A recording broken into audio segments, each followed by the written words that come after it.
بہت شکریہ مزمل بھائی، تھینک یو. خان صاحب میرے آپ سے دو کوشچن ہیں، ایک کوشچن اکانومی کے حوالے سے اور ایک موجودہ سیاسی صورتحال کے حوالے سے ہے.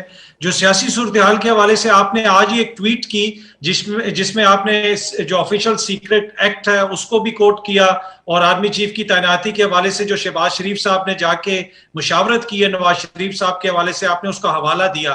تو اب اس کے اوپر کیا آپ کوئی قانونی کارروائی یا عدالت سے رجوع کرنے کا خیال رکھتے ہیں، یا پھر صرف اس کو اسی حد تک آپ نے جو ہائی لائٹ کرنا تھا ہائی لائٹ کر دیا؟ دوسری چیز جو اکانومی کے حوالے سے، خان صاحب موجودہ حکومت پرائم منسٹر صاحب نے فرمایا تھا کہ آئی ایم ایف کی مرضی کے بغیر ہم چھینک بھی نہیں لے سکتے. اب اگر آپ انتخابات جیت بھی جاتے ہیں اور آ کے آپ حکومت بنا لیتے ہیں اور اس وقت آ کے آپ ہمیں بتاتے ہیں کہ اب تو ہم ان کی مرضی کے بغیر سانس بھی نہیں لے سکتے، تو پھر پاکستانیوں کو کیا ملے گا؟ کیا آپ ان سے کوئی ری نیگوشیٹ کریں گے، یا پھر آپ بھی اسی طرح موجودہ پرائم منسٹر کی طرح کوئی اسی طرح کی بات ہمیں بتائیں گے؟ دیکھیں اطہر، پہلی چیز تو میں پہلے بھی اس کا جواب دے بیٹھا تھا کہ یہ ہر طرح غلط ہے کہ ایک مفرور، ایک سزا یافتہ، ایک جھوٹا آدمی جو کہ جھوٹ بول کر ملک سے باہر بھاگا ہے، ایک کانویکٹ، اور اس کے علاوہ جس کے اربوں روپیہ باہر پڑا ہوا ہے ملک سے، اربوں روپیہ نہیں، میں سمجھتا ہوں ڈالرز اس کے باہر پڑے ہوئے ہیں، ملینز آف ڈالرز کی پراپرٹیز میں یہ اور اس کے بچے رہتے ہیں، اور کوئی نہیں بتا سکتا کہ پیسہ کدھر سے آئے، کیونکہ چوری کر کے پاکستان کا پیسہ تھا.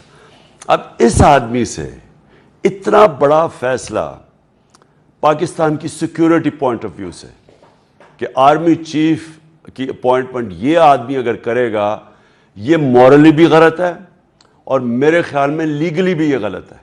اور اس کے اوپر ہم نے آج اپنے وکیلوں سے مشاورت کی ہے اور انشاءاللہ ہم اس کے اوپر آگے پروسیڈ کریں گے، لیکن دیکھ رہے ہیں کہ اس کے کس طرح ہم لیگلی اس کے اوپر کیس کر سکتے ہیں. جو آپ نے دوسری بات بتائی آئی ایم ایف کی، دیکھیں یہ گورنمنٹ آئی ایم ایف میں صرف 5 مہینے رہی ہے. اسی آئی ایم ایف کے ساتھ ہماری گورنمنٹ 2.5 سال تھی، یہی آئی ایم ایف تھا، ہم 2.5 سال تھے، یہ ہیں 5 مہینے. ان کا آیا کرائسس ابھی یہ فلڈز کا، ہمارا کرائسس آیا تھا کووڈ کا جو انٹرنیشنل کرائسس تھا. تو ہم نے اس کے دوران آئی ایم ایف سے رہتے ہوئے اپنے ملک کو سنبھالا بھی. بینکرپٹ ملک چھوڑ کے گیا تھا، میں نے آپ سے پہلے آ کے بتایا کہ 20 ارب ڈالر کا خسارہ چھوڑ کے گئے، اور جو ہماری ایکسپورٹس تھیں اور جو ریمیٹنسز ملا کے وہ 43 ارب ڈالر تھی.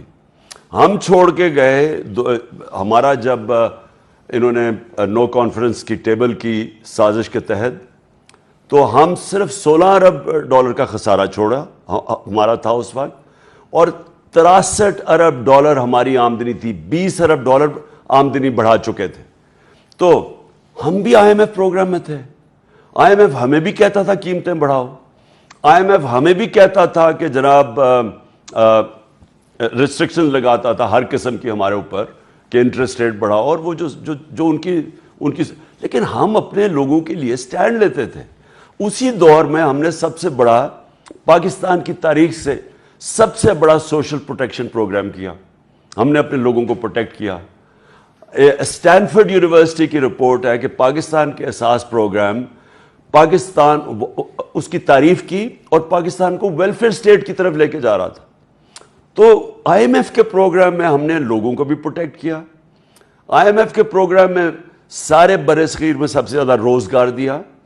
ورلڈ بینک کی رپورٹ ہے کہ انڈین سب کانٹیننٹ میں پاکستان نے سب سے زیادہ آفٹر کووڈ ہمارا روزگار تھا. اسی پروگرام میں 6% گروتھ ریٹ ہم نے کی. اسی پروگرام کے اندر ہماری انڈسٹریل پروڈکشن بڑھی 11% لارج اسکیل مینوفیکچرنگ، اور ہماری 4 کراپس کے اوپر ریکارڈ پیداوار ہوئی. 4 مین ہماری جو فصلیں تھیں. تو مجھے نہیں سمجھ آئی کہ یہ کون سی قیامت آ گئی کہ ان کے 4 مہینے کے اندر سارا کچھ ہی نیچے چلا گیا، اور کہہ رہے آئی ایم ایف قیمتیں آسمانوں پہ چلی گئی. کتنی مہنگائی ہوئی ہے کہ تیل کی قیمت 150 روپے سے، ڈیزل کی 150 روپے سے 250 روپے پہ چلی گئی. انٹرنیشنلی تو کم ہو گئی ہے تیل کی قیمت. 103 ڈالر ہمارے دور پہ تھا، آج 93 ڈالر ہے. تو کیسے 100 روپے انہوں نے لیٹر بڑھا دیا.